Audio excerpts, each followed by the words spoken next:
Today, we will talk about direct public offering, DPO.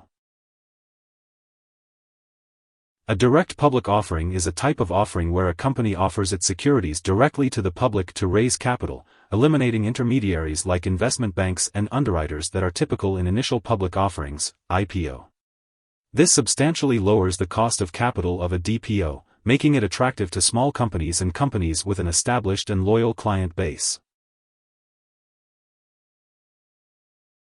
When a firm issues securities through a direct public offering, it raises money independently without the restrictions associated with bank and venture capital financing.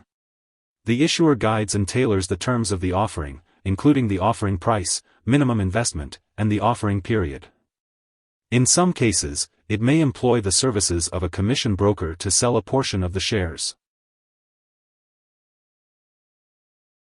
The amount of time necessary to prepare a DPO is variable. It can take a few days or a few months.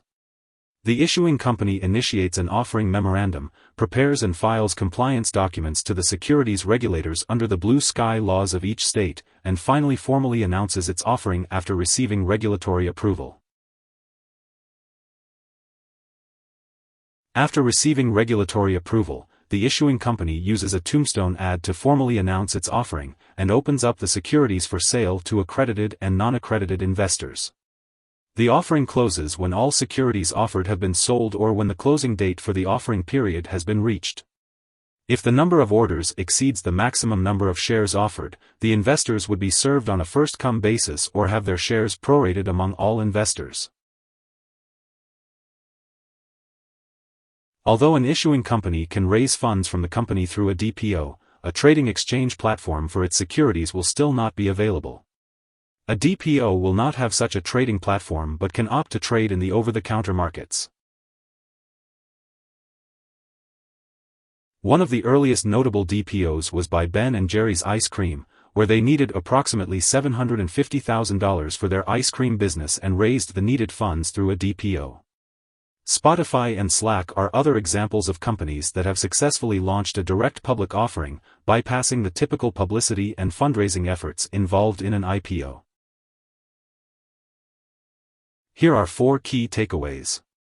1. With a direct public offering, DPO, or direct placement, a company raises capital by offering its securities directly to the public.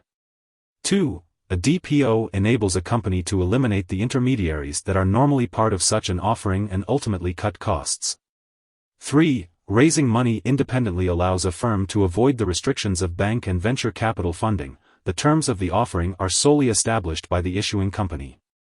4th, pre-DPO, the company must present compliance documents to regulators of each state where it plans on offering securities, but unlike with an IPO, the firm doesn't usually need to register with the SEC. Hope this would help. Thanks for watching.